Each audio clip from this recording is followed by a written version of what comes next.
नागेश की शादी हो चुकी है और उसकी पत्नी एक अच्छी और संस्कारी लड़की है। लेकिन नागेश के दिल में आज भी सत्यवती है। वह अपनी पत्नी के साथ सहज होने की कोशिश करता है, पर दिमाग में पुरानी यादें घूम रही हैं। खामोशी में अकेले वो अपने आप से लड़ता है, क्या मैं अपनी पत्नी के साथ नाइंसाफी कर रहा हूं या अपने आप के साथ? इन सब में मेरी पत्नी का क्या दोष है? नागेश खोया खोया सा आसमान को देखता है। विचारों में खोए हुए नागेश फुसफुसाता है, मैंने तुमसे वादा किया था कि मैं तुम्हें कभी नहीं भूलूंगा और मैं अपना वादा निभाऊंगा। लेकिन अब इस जीवन को मुझे दो हिस्सों में जीना है, एक हिस्सा तुम्हारे नाम और दूसरा इस रिश्ते के नाम। सत्यवती, तुमने जो यादें मुझे दी हैं हमेशा दिल से लगा कर रखूंगा। नागेश सभी के सामने सहज बना रहता है, अपने अंदर चल रहे इस युद्ध का किसी को एहसास नहीं होने देता है। नागेश अब शादीशुदा है। सत्यवती के साथ उसका रिश्ता पहले जैसा ही है। पहले की तरह ही उनकी शरारत भरी मुलाकातें अभी भी वैसे ही होती हैं, बल्कि सत्यवती अब ज्यादा चंचल हो गई है। ऐसे ही एक दिन मंदिर के आंगन में नागेश और सत्यवती की अचानक मुलाकात होती है। दोनों एक दूसरे की तरफ देखकर मुस्कुराते हैं। सत्यवती चिढ़ाते हुए कहती है, आप विवाहित हैं नागेश, फिर भी आप मुझे इस तरह देखते हैं, ये अच्छी बात नहीं है। और कहते हुए और पास आ जाती है। नागेश ने जवाब दिया, उसकी निगाहें अब भी सत्यवती पर ही टिकी थीं। शादी ने मेरा दिल नहीं बदला है, यह अभी भी वहीं अटका है जहां तुमने मुझे पहली बार देखा था। और दोनों मुस्कुरा देते हैं। सत्यवती विनोद पूर्वक प्रश्न करती है, अब तुम्हारी पत्नी को तुम्हें हंसाने का अधिकार है, मैं तुम्हें क्यों हंसा रही हूं? नागेश पूरी ईमानदारी से जवाब देता है, अधिकारों की बात मत करो, तुम मेरे साथ दिल में हो, अधिकार से नहीं, और कोई भी कभी भी दिल में रहने वाले को निकल नहीं सकता।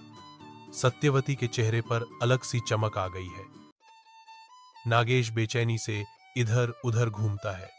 एक तरफ सत्यवती के लिए दिल में बसा प्रेम है, तो दूसरी तरफ अपनी पत्नी रचना के प्रति जिम्मेदारी। वह किसी एक का भी दिल नहीं दुखाना चाहता है। नागेश खुद से ही बात कर रहा है, मुझे यह सब नहीं करना चाहिए। अगर रचना को पता चला तो उसे कितना दुख होगा। अंत में बड़ी हिम्मत जुटकर सत्यवती को अपने घर बुलाकर रचना से मिलवाने का फैसला करता है। सत्यवती दरवाजे पर रुक जाती है। उसकी हिचकिचाहट स्पष्ट है, क्योंकि वह समझ नहीं पा रही है कि वह नागेश की पत्नी से मिलेगी तो क्या कहेगी। रचना सत्यवती का खुले हाथों और एक उज्जवल मुस्कान के साथ अभिवादन करती है, और सत्यवती बिना कुछ बोले थोड़ा मुस्कुराते हुए आगे बढ़ती है। रचना कहती है, मैंने आपके बारे में नागेश से बहुत सुना है, अब आपसे मिलकर मुझे लगता है कि उनकी पसंद बुरी नहीं थी। सत्यवती की आंखों में कुछ नमी है। उसने कभी नहीं सोचा था कि रचना इस अंदाज में मिलेगी। धीरे धीरे बातचीत बढ़ी और दोनों में अपनापन बनने लगा। रचना ने सत्यवती की आंखों में छुपे दर्द को पढ़ लिया था। रचना ने दोस्ती का हाथ बढ़ाया, सत्यवती, मैं जानती हूं कि आप और नागेश एक दूसरे से कितना प्यार करते हैं, इसीलिए मैं चाहती हूं कि आप मुझे अपनी दोस्त समझें, ताकि हमारे बीच कोई दीवार न रहे। सत्यवती, जिंदगी हमेशा हमारे अनुसार नहीं चलती है, कभी कभी हमें भी जिंदगी के अनुसार चलना होता है।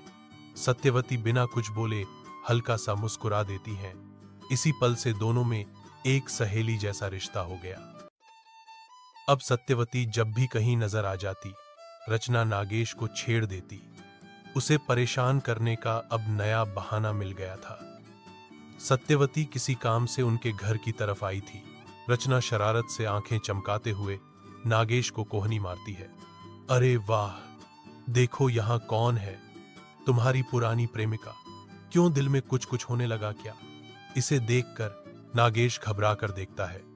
उसकी निगाह चारों ओर घूमती है, आंख मिलाने से बचने की कोशिश करता है। रचना उसकी तरह देखकर हंसने लगती है।